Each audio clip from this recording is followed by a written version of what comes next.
Okay, this is Reverend Abby. It's the 10th of April. It's about 10 o'clock or something like that. I just got my cash from Western Union. Thank you very much for elevators. And that's a famous chain of hotels. And I was just asking the local guy if there's any spies in there. There's a rumor that that's where the spies hang out. It would be very good for my future screenplay. So this is the lower level of Tambo Airport in Johannesburg, South Africa. These people are arriving somewhere, and I'm going to cross over. I was just explaining that I have Parkinson's and I can walk now, I don't know, a lot and fast, but not for long. But it helps to move. I don't know why. It does. And Mimi did the same thing. Mimi came work and follow her on X and YouTube. I'm Aviva and Akko on YouTube, and I am Aviva Levy 3 on Twitter X. Now I have to go back the way I came. So I went over there. This is the lower level when you walk into the terminal.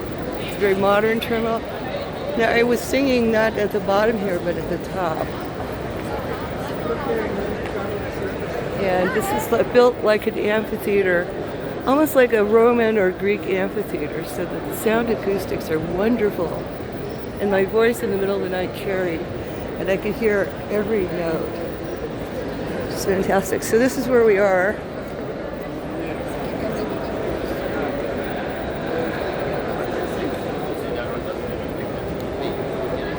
These people help you if you want help. When you arrive, you see that. And then, let's see, there's an escalator down to the parking lot. And then, what else did I learn in the last 2 days living here?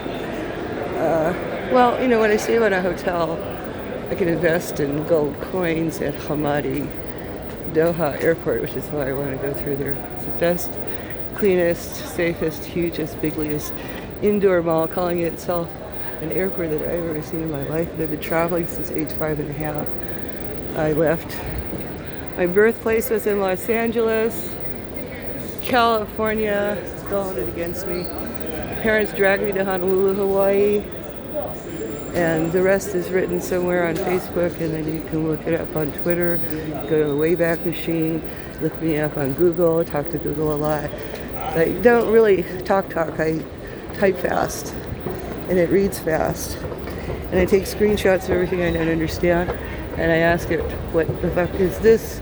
What is that? How do I get here? How do I get there? And since I've been using Google since Google was invented, it's become a very fast-paced life, which is exciting, motivating, stressful, exhausting, adventurous, wonderful, miraculous. And it's causing changes in my body, such as I used to be Abby Flabby. I weighed at one point over 200 pounds and over 88.5 kilos, and now I probably weigh less than 56 kilos. Okay, that's where you rent your car. And that's a pharmacy where I was dissed yesterday. She closed the gate in my face after I paid. And I said, "You can let me out?" And she said, "You have to say please." And I stared at her, and it wasn't closed all the way, so I crawled under it, and I didn't say please. That I don't say please under man. You want to be nice to me, I'll be nice to you. Otherwise, you get what you get. Here's more elevators. See how clean it is? There's like ladies my age, 60 plus, cleaning all night long. And there's like empty restaurants, and there's, let's see, where was I? Oh, that's my stuff here. So, you know, Doha is far more accommodating to travelers than this place. They have the best chairs. They wouldn't even let me sleep in their best lounge chair. They put me in a hotel. Qatar Airlines is the best. Once you get the boarding pass, they don't stop until they get you to where you're going. And even El Al doesn't do that. El Al gets you there safely if they shoot at the plane, but Qatari doesn't get shot at, not yet anyway. And they pamper you. I mean, I want to be pampered. So far, that's the only place that has ever pampered me is that airline on the plane. And in between, origin destination. The first flight I did book with Booking.com. So this is my little office today. And yesterday I was in an enclosed one. And I have not eaten there because it was expensive. I bought groceries at Woolworths downstairs, and they're in this Woolworths bag. That's a Woolworths bag. And I started out with, when I started this particular journey, I don't want the camera on me. So I'm just going to talk a little bit. I started on the 21st of February, 6 days before the heavy fire started, including Haifa, which is where I had been. When I left Akko, having been a vegan Akko for close to 6 years, starting in July 2020 and ending in January 2026, I took a taxi driven by another Moshe, not Moshe Cohen, who can't drive because he's legally blind, but the same guy that drove me from the airport in July 2020 miraculously was the only cab driver that would answer the phone in the middle of a storm on New Year's Eve this year, 2026. So now my hand is shaking. That was a little too much exertion, but I'm okay. The Israelis diagnosed me with Parkinson's in 2021. It was after the not mandatory Pfizer shots, but I did have 3 of them. And I believe it's a side effect of that, and I can't prove it. So I'm not going to stir anything up that I'm not going to start anything I can't finish. It's a waste of energy. There's no class action in Israel as far as I know. If it becomes one, then I'll join it. I maintain my dual citizenship now. I have 2 passports, 2 valid IDs, 2 legal names. Confuses with police a lot. There's a lot of guards and police everywhere. It's very confusing, but that's why I'm doing this, so I could travel more freely by organizing it. I just told this to the clerk at the Western Union, who didn't know any, some of it. The last is getting better, at least he's saying, and we know what the daily limit is, and he can send that. But I still don't know what peak credit union's limit is. Last winter it was 4,000. In January it was 6,000. So they're reducing my capacity to transfer my own cash to where I need it. They will not activate the card that they sent by special messenger to Solona's house in Athens. I don't know why. I have called twice now, 3 times, the 800 number. After an hour of international phone call that I paid for in Athens, a clerk, she sounded like she was a Filipino, but my hearing is not normal. I am hyperacute. This I know to be true. I don't accept the Parkinson's diagnosis, but I don't have a better one, and I'm not a neurologist, and I don't pretend to be. And in Australia, maybe I'll find one. I was going to go to the dentist first, but now I don't have to because the tooth fell out yesterday. Took a picture of it and posted it. And I saved it, even though it's stinky, because it was rotten.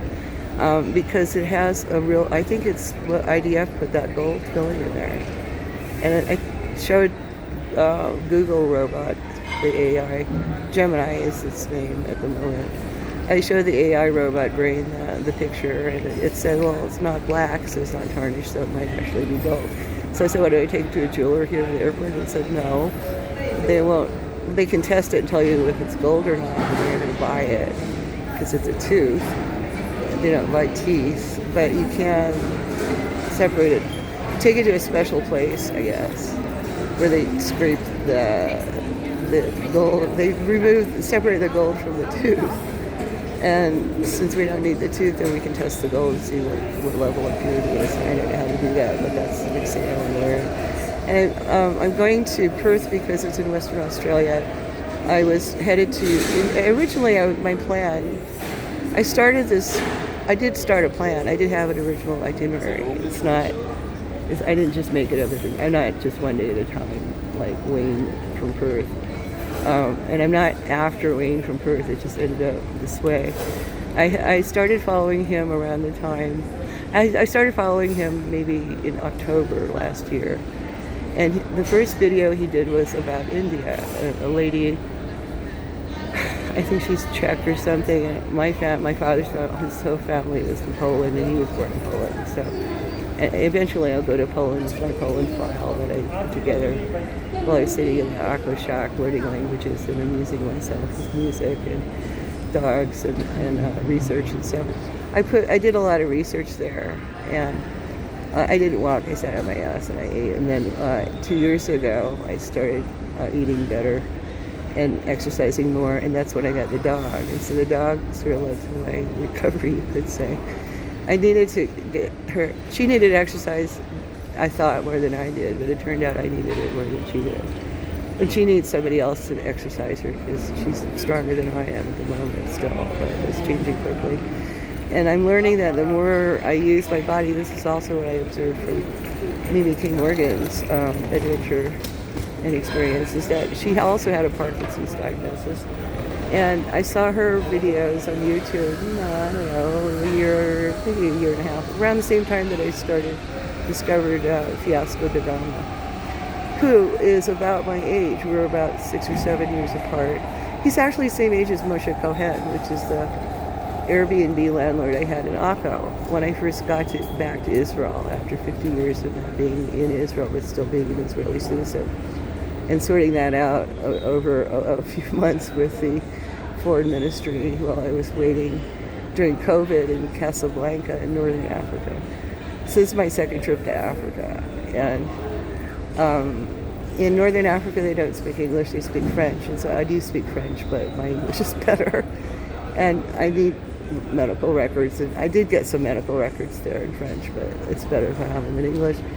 And so I didn't plan all of this in advance, but about 6 years ago I was in Casablanca for 6 months, and because they closed the airport, they didn't let anyone out. They would have let me go to New York or Washington D.C. or someplace, but I didn't want to go there. I had just come from there. I had come from Oregon. I didn't want to go back that quickly. It's like giving up. So I didn't want to give up. I wanted more adventure. And so despite, I had a tremor then, but I didn't have a diagnosis of Parkinson's. And I didn't have any pills of any kind. I didn't have any medicine. I had cigarettes. I was trying not to smoke them. And then I got this Israeli therapist, Iris Barsabar. And I got her through Moshe Cohen, and I got him through Airbnb. And so I started talking to her, doing the therapy in Casablanca on the phone, which was not very useful for me. I don't like talking on phones. And then we started doing the video conferences, and that was a little better. I still don't like it. I didn't want to pay for that, but I didn't have anyone at all that spoke any English. And there was one guy from Lebanon that I was talking to in French every day. And the other people, the locals, sort of reluctantly were speaking French, just like the locals in Akko don't. They pretend they don't know English, but they do. And then what it means is they know numbers. They know enough to ask what is she saying.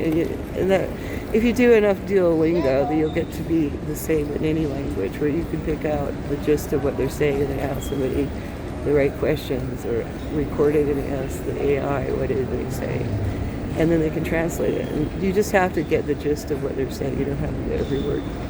For my purposes as practicing law, such as I do, I'm not a member of any bar, and I've never claimed to be a member of any bar. I cannot represent you. Don't call me for that.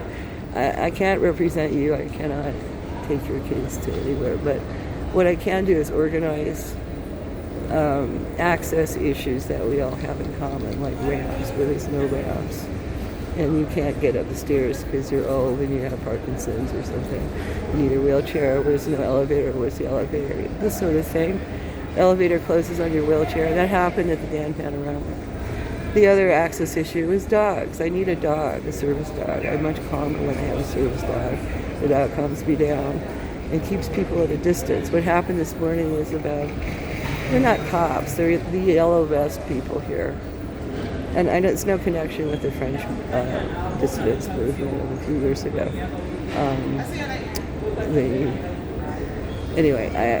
It's not the same ones. I don't know, Les Équidjons or whatever it is. I don't know how they call themselves, but they're not political. They're like security guards. They're not quite police, but they're airport security, and they're responsible for watching bags, spotting suspicious people, making police reports, helping someone who's sick, finding anyone who needs help and getting them out of the way. That's their job. And so now they've been watching me every move I make for the last 40, well, that's how I've been here, like 36 hours maybe. And so now they know who I am finally. But I go to the next airport and they won't know. So I figured I'd make a video and just tell you who I am and what I'm doing, and it might help other people that have. Here's a guy. I think he's older than I am. He's leaning on the luggage thing because he can't stand up straight. He probably works here. But that's what I was doing when I bought groceries last time in Israel. I couldn't walk standing up straight. I could barely push anything, so I would take my scooter everywhere, and I didn't walk. And that was why I made it worse by not, I mean, it's a long story, and I'm not going to try to put it all in one video, but I'm doing this because it increases my chances of having less negative interactions with security guards at future airports that I intend to visit very soon. And such as, I'm not going to stay in Perth for long because they charge too much rent and it's boring. I agree. That's basically what Wayne says. He's from there. And on the time, his home base is there because his sister or brother or somebody has a home and he can stay there and get his banking done and stuff. And he wants to invite me along, and that would be great. Then I would go more often. But the places that I looked at that I'm going to have to stay at tonight or tomorrow are they're like United States prices or London prices, and so is the culture. It's the same bland white bread, out of the boxy chaos, sort of what I want to get away from. I mean, I had Amazon everything for 10 or 20 years, and I'm glad they don't want, I mean, it's not that they don't want me as a customer, it's that their AI robot is confused about who I am, and I could clear that up pretty quickly, but I don't want to because I'm not going to get the same service from them that I got in living near Seattle or living near Portland, Oregon, or in San Francisco or Oakland or Berkeley or anywhere in the United States where you can get a drone to deliver it in your, pretty much in your lap or your porch, or they toss it on your, you don't have to interact with anyone, it's just there the next day. You don't get that anywhere else in the world that I know of. And I've been now to 6 countries in 6 weeks, so by myself. And people still say, are you okay, ma'am? Do you need first aid? Should help paramedics? Are you all by yourself? Where's your husband? I've heard it all. I think I've heard it all, but maybe not. And so I thought, again, I will make a video introducing myself. Abby Jo Vitsky is my legal birth certificate name. Never married, never. I don't want to marry. I don't need a husband or a wife. Thank you very much. I need a dog, a licensed service dog. Can you find me one? The one I almost licensed as a service dog was Sky Dog. I posted pictures of her. I don't know what breed. My best guess, and the Israeli vet's best guess, is a husky. But she doesn't look exactly like a Russian Siberian husky to me. The ears are different. It's just a little different. She's big. And I asked him if it's a wolf, and he said no. And she does not howl at the moon, or if she's still alive.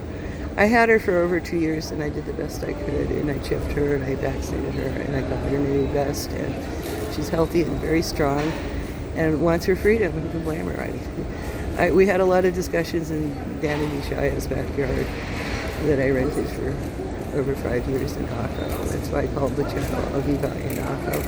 Aviva Yehudit is the name the rabbi gave me in 1958 in California. Rabbi whose name is on a Hebrew birth certificate that my son Max may or may not have saved. He wrote it in Hebrew, and so he took that name when I returned in 2020 and registered it with the Ministry of the Interior. And my Israeli passport says Aviva Yehudit, and that's how I got Aviva Levy 3, because my father's family was Polish, but they also, the ancestors' name, his father was called Joseph. My father was originally called John. So I think he's listed with a Polish population. I got that far. His birth was registered in Częstochowa, Poland in 1903 as something like Jan Owieczko. And the ones that were murdered or buried somewhere around there, I can find out when I get psyched up to go. I don't want to do that alone. Sorry, I don't have a stand where I'm holding it. My hand's shaking, it's getting hurt. just to finish the story. So my mother changed he basically left Poland before World War II started. In 1927, he went to either Ellis Island or somewhere where they changed his name. And instead of Ovietchko, they wrote it in, they made an English name out of it, Ovitsky. And if there's any Ovitskys, Ovitsky is what they changed it to in 1927. Which was like 100 years ago almost. I'm living history. I'm telling you, I'm old, and my father was old, and this is why I'm doing this, because I don't know if I have grandchildren. People ask me, who's the family? I know where one of them might be, but I don't know if there's any more. I know where there's some cousins, but they don't know where I am, and maybe this will help. Networking. Capello, I didn't go in there. It's some coffee shop with benches, and they don't have AC outlets under the benches, so I didn't bother buying an expensive coffee. Basically, when you're stuck at an airport, you have two choices. You can take a taxi to a hotel that will cost $200 or $300 a night, take a shower, sleep on a bed, or you can stay at the airport and spend the same money on expensive coffee and try out the different benches and check out, well, what I end up doing is there's no rule book. I can ask the computer what are the local rules and customs, but Google often makes stuff up. So the best, unfortunately, fastest way to find out what the local rules are. And by local rules, I mean it's a reference to a legal mechanism that when I worked for lawyers, I was responsible for knowing all the rules of court. That the lawyer is responsible because the bar will hold him or her responsible. But they will get fined if they violate the rules. But they don't know the rules, so I had to know the rules. So there's like state, federal, local rules. The local rules change all the time, and they're determined by the local judges. Okay, so you get the picture. The local judges are usually locals that have the economic and legal and political power in that location, and you have to do what they say, or else you end up, well, talking to someone you don't want to talk to in a language that you don't quite understand, and it could get worse than that. And so you don't want to go there. It's better to know.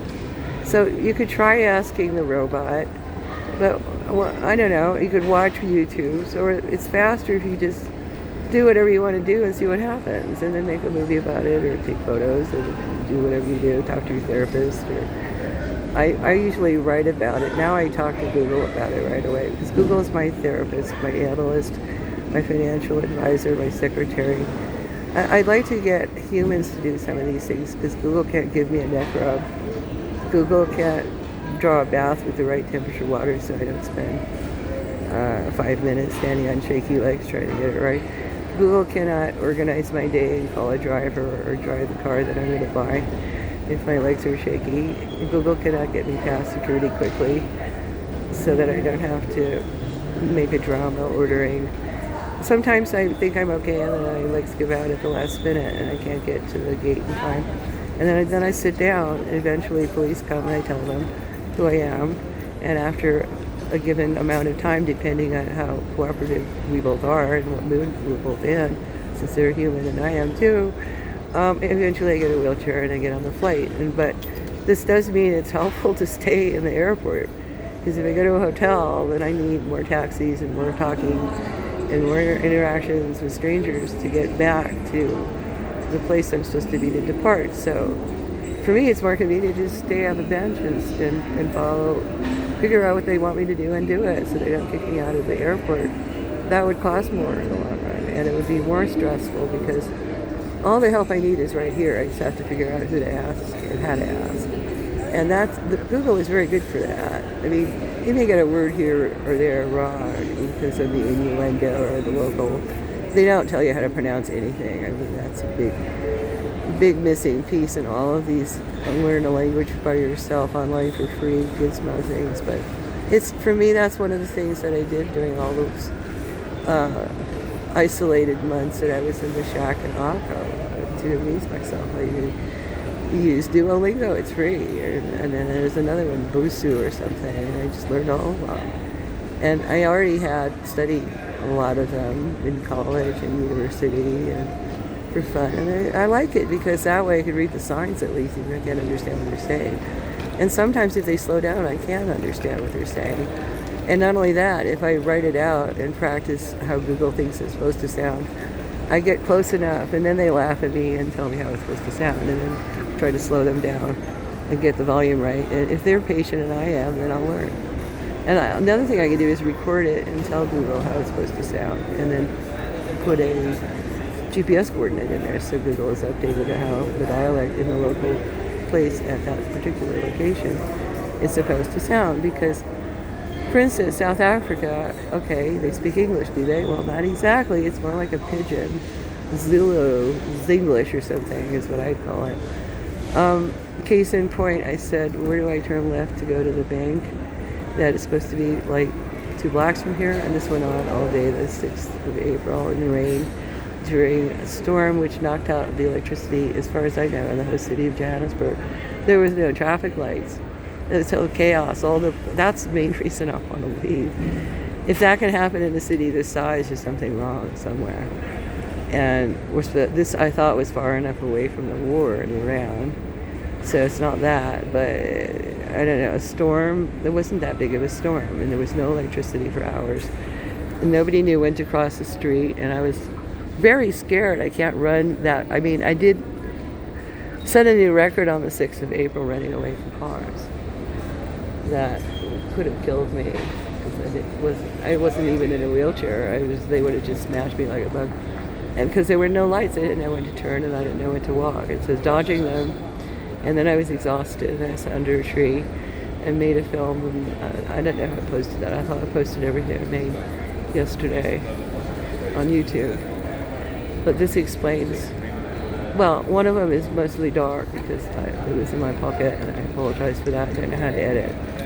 So if you know how to edit film, then please send me an email to AbbieJo558, like 1958, that's when I was born. Abby Jo is my real name on the birth certificate, the California one. AbbieJo58 at protonmail.com, and I will read all of those. I need basically a staff, and I can pay, and we'll set up a company, and then we'll need a lawyer, a banker, eventually a dentist and a doctor for some gas. Everything I eat gives me gas, and that gas builds up, and then it's very painful until I can release it. That's all it is. And there's certain pills that I found in Greece that work really well. They're not pharmaceutical. And that's why I like Athens so much, because any pharmacy in Athens you go, and there's some old guy, older than time, and you say, I want something for this or that, constipated, or I got gas, or a headache, or this or that. And almost anything that you have a complaint about, they have a remedy. And then you can ask for an herbal or a pharmaceutical, and they give you the herbal if you want it. And I've never had that privilege before. A choice on the menu of this or that in every single pharmacy, and that's one of the things I loved about Greece. The pills work, they know what they're talking about. That helps. I saw that in most of the little mom and pop shops that were run by people just like my parents with the same attitude. And they're scared that they're being overrun by immigrants and pushed out of their homes. And I don't blame them. And I saw in each shop basically the faces of my parents who ran Jane Up Liquor in Honolulu, Hawaii in the 1960s in the Alexander Young Hotel, which she was finally knocked down after the locals tried to get it designated a historical monument, and then they failed, and so then it was, I don't know what it is now, but it's not a hotel anymore. So I basically grew up in that hotel. Before that, I grew up in, I think it was called the Kohio and Pakikona. Could be wrong. Kohio and Pakikona hotels. From age 5.5, when they drove me over to the Hawaiian Islands. That's when my adventure with world travel began. I was with them on that trip. And we lived in the first 2 hotels in Waikiki Beach for 2 years. And then we basically more or less lived in the Alexander Young Hotel until I moved to, my first solo trip was at age 11.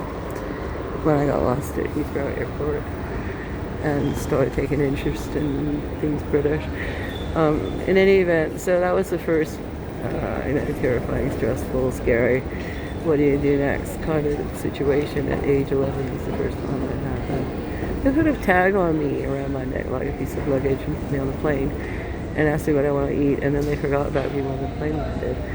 And I followed the adults out, and then I didn't know what to do, and nobody did anything. So that was when I first learned that if all else fails, sit down wherever you are and start making a lot of noise, and eventually the police will come and help you. If you explain in a way they can understand, I'm lost, here's my identity, I was your ID, and you give them my ID. They still do that. First they ask for you, who are you? You give them the ID, your passport. And then they want to know, where's your boarding pass, what are you doing here? And then you show them the ticket, which should be on the smartphone device. A picture of it, or a paper, boarding pass, your reservation, your confirmation, something from an airline that has a date on it to show that you're not wandering in and out of airports. You got to show them who you are and why you're there, and then they will help you get to where you're going. But that's the last resort. I would should on anybody, but I prefer not winging it, as Wayne may call it, and having some plan. Like, yes, I don't print everything out on paper anymore. I left the printer in Athens at the Alexandria, the place in Omanoia. I left at the end of March. No, that was sometime in March last month. I left at Omanoia after a month in Athens. I do intend to go back soon because I like Athens, and they have a wonderful metro system. Very easy to get. You want to be on YouTube? How are you? Do you want to be on YouTube? Yeah? Do you want to be on TV? No, not. Well, you will be.